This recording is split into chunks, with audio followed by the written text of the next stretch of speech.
Good morning, good afternoon, or good evening, depending on what time you're watching this and where you are in the world. Welcome along to the SportsByte show. And I must start with bad news. No, Sunderland aren't relegated by another miracle in Wigan. Thanks for that, Arsenal. No, we haven't changed our sets again. The chairs and the TVs are definitely staying. But this is our very last episode in the series. I know, you'll all be as devastated as I am. But I'm afraid that's the way life goes. It's one tough ride. Anywho, because it's our last episode in the series, we've decided to go out with a knockout. That ultimately means our resident Geordie, Matt Smith, won't be closing off the show, but there's plenty more to keep you at ringside until the point where we say goodbye. This is a plan of attack. It's been a fantastic season on Wearside for one football club at least. Sunderland ladies skipper Steph Bannon will be joining me in the studio with the team on the verge of securing the league title. And from there, we're going to fight our way to the bell, starting with our roving report, which this week focuses on boxing, and one Sunderland gym in particular, which has been producing champions for over 35 years. And no SportsByte show, the last in the series or not, would be complete without our coveted Minority Minute feature. We take a look at kickboxing this week, with the sport honed and ready to make a huge impression on Wearside. Thankfully, no demonstrations in the studio this week, unlike the cheerleaders last time around. Anyway, we'd normally round off the show with Matt Smith's newspaper roundup, but due to the Magpies staying in the Premier League for at least one more season, he's actually outside of St James's, dressed as a Frenchman and dancing with a horse. Champagne does strange things to that man. But I'm sure you'll agree with me, we'll have more than enough to take your mind off things in his absence. Speaking of absences, what's been happening on Wearside since we've been off your screens? Well, quite a bit, really. It's amazing what a couple of weeks can do in the world of sport. It seems that the city is going a bit trophy crazy. We hope, anyway. The men's university cricket team have the chance to win their league if they beat Bradford on the final day of the season, so good luck to all of them from us on the show. Like the men's cricket side, Sunderland ladies have been rather dominant on the pitch this season, and they have the chance to back up their inclusion in next year's Super League Second Division by clinching their title this Sunday against Cardiff. In fact, by the time you watch this, they may already have done that. One thing's for certain, they're doing a lot better than their male counterparts who have survived relegation by the skin of their teeth, following Wigan's recent defeat at Arsenal. Summer surely couldn't come quickly enough for the Canio's boys, although I'm guessing he'll be practising his knee slides on a beach somewhere. From football to rugby, and with the North renowned for its love of the six-tackle form of the game, I'm of course referring to rugby league, it's great to see Sunderland setting up a league side of their own. Hopefully that will go from strength to strength. And lastly, we caught up with the Marathon of the North, if you can remember, last time around. But, as it turns out, it wasn't actually a marathon for over 5,000 people, as they were sent the wrong way, meaning they ran 264 metres short of the required marathon distance. Oops. As it happens, one person, and one person only, finished the course, and it was the winner, Jake Harrison. So, well done to Jake, both on his running ability and his uncanny sat-nav-like talents too. For the rest, the 264-metre race should be organised shortly, so you can finally finish your marathon. Right then, enough of me rambling and let's get on with the show. Our final studio guest of the series is a rather special one. At 18, she was named captain of Sunderland ladies. Since then, she's lifted the Premier League twice and the League Cup once. What I'm sure Paolo Di Canio wouldn't give for a captain like Steph Bannon. Steph, welcome along to the SportsByte show. I think we've got to really start with the chance of lifting a third league title in a row against Cardiff this weekend. How confident are you ahead of that? Yeah, we're very confident. I think, having already beaten them twice this season, I think all the girls and the management staff will go into the game, knowing that we've beat them twice with a bit of pride about ourselves and a bit of confidence, knowing that we can do the job and we can beat them. So hopefully on Sunday we can be at our best and we can get the result we need. Now, sorry for bringing this up, but obviously you were injured last season in the title running as well, the League Cup final too. How good is it on a personal level for you to be on the pitch alongside the girls in this title running this year? Yeah, definitely. I think I play a vital part on and off the pitch with the girls, and I'm sure most of the girls will say that they'd rather me there than not there. But I think, last season we went away to Cardiff and we actually won it at Cardiff last year. So I think for us it's a little bit of an omen to do it against Cardiff again, and, playing's extra special. But, I was there with the girls and I kicked and headed every ball, and I'm sure I'll do that again on Sunday. Well, you've enjoyed a lot of highs and lows as captain. You've lifted trophies, obviously the high points. But where does this rank of being included in the Super League ahead of next season? Where does that rank in the list of the achievements? I think it's probably the top one, to be honest with you. You know, we've done very well for ourselves. We've been in an FA Cup final, we've won leagues, we've won cups. But I think going in the Super League and, you know, playing at the highest level that you can possibly play at is something that as a footballer, that's all you've ever wanted to do. And I think, you know, when we found out that we got in, I think it was a bit of a relief as well as excitement and overwhelming that, you know, out of all the teams in the country, you've been picked to select and play in that league. So I think all the girls are looking forward to, but like I said, it's a bit of a relief as well. And looking forward to playing the likes of Aston Villa, Millwall Lionesses as well? Yeah, definitely, and I'm sure Durham will be up there. Oh, well, we'll move on from Durham anyway, but obviously the men had a bit of an underwhelming season this time around, whisper it quietly, but just avoiding relegation by the skin of the teeth. But what's the state of women's football currently in Wearside? I think it's very good. You know, obviously the men haven't done as well as what we'd expected, and as women we look to the men to do well, and I think when the men weren't doing well, you know, it had a little bit of an effect on us, and we thought, oh God, if they're not doing that, well, what can we do? And I think it was a case of, you know, everyone pulled together in Wearside and everyone got with each other and we trained hard and we worked hard, and I think it's probably the best it's been for the women in this area, and, you know, getting in the Super League's just been the icing on the cake for us. Sure. And 40 years on, obviously, from the FA Cup win of 1973, how good is it to be part of Sunderland in this year? Yeah, definitely. You know, I think more so than ever now that we need them on board with us to push on in the women's game.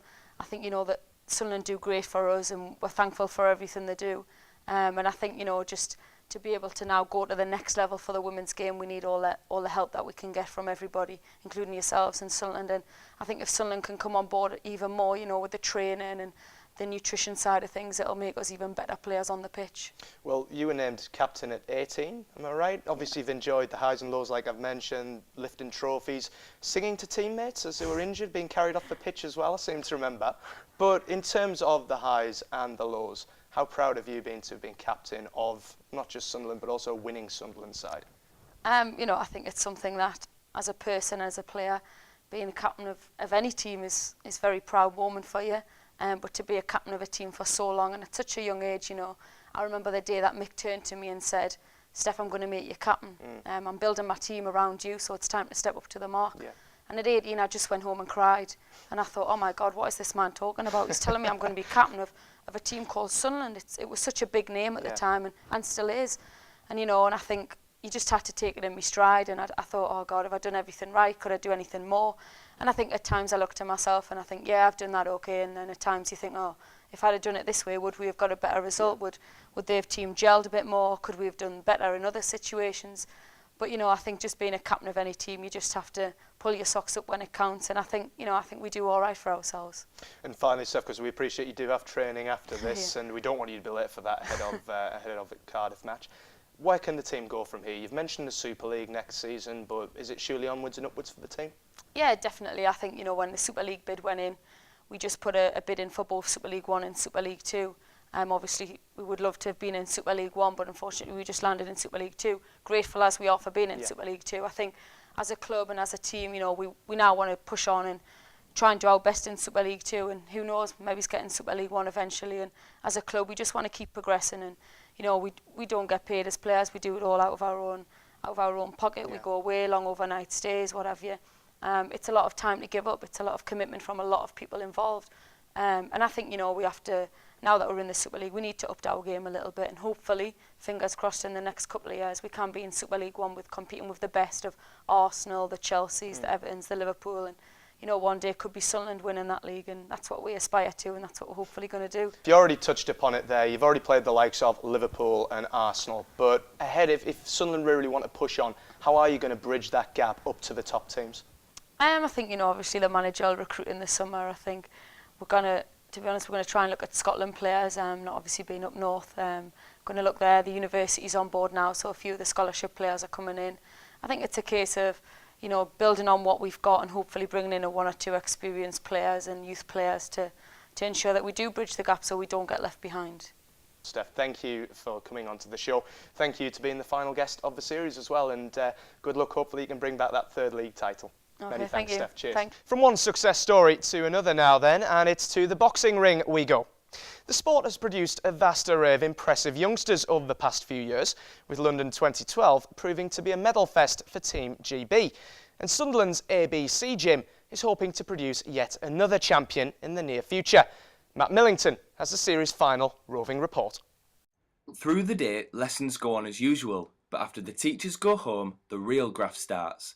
St Barnes Junior School is the home of Sunderland Amateur Boxing Club, and at 5 o'clock, some of the North East's finest young boxers can be seen hard at work in the school's gym. It has now been over 30 years since the club was founded, and having produced 23 consecutive schoolboy champions, coach Dean Hassan explained the formula behind their success. Well, I think it's hard work, dedication by not just by the kids but by the coaches and they keep on top of the kids, where it's not forcing them, however they're just keeping them on the right track. Monday, Wednesday, Friday the kids are in the boxing gym training where they're learning techniques, sparring, they keep them fit. And then on a Tuesday, a Thursday and Sunday morning they've got them out running on the running track, and obviously there's competitions in between that time as well. Many of the club's recent achievements have come from this man, Isaac McLeod. The 18-year-old is former European champion and currently second in the world for his age. Hoping to follow in his footsteps is 13-year-old Reece Amir. The youngster is this year's British schoolboy champion, and treasurer and assistant coach Gavin McGinn gave us an interesting insight into Amir's road to success. I mean, he's come from nowhere really. It's his first season, came to the gym, he's 20 pounds overweight, we've got the weight off him, he's training an excellent athlete, he's been fighting people like 6'2" and like absolutely destroying them, brilliant boxer, good trainer. I mean, he's only just switched up to become a good trainer, he's done a lot of hard work, so we've done a really good job. Their boxers range from the ages of 5 to 21, and as the club continues to grow, McGinn highlighted the fast development of the sport in the region. There's about 6 boxing gyms in the region, in the City of Sunderland. That's obviously amateur, we've got pro, there's 2 pro gyms in the town as well. I mean, it's a really good world-class sport. Great stuff. Thanks, Matt, and best of luck to Isaac McLeod and the rest of the Sunderland ABC fighters. I'm sure it's not the last SportsByte we'll hear of them. From one ring to another now, and the final showing of Minority Minute for the series. The final minute goes to kickboxing. So without further ado, let's have a minute on the clock. Paul Greaves, it's over to you. Here we are at Spartans Fighting Academy. We do full contact kickboxing, K1 kickboxing, mixed martial arts, Brazilian Jiu-Jitsu and wrestling as well. So we've got MMA, everything's going on there.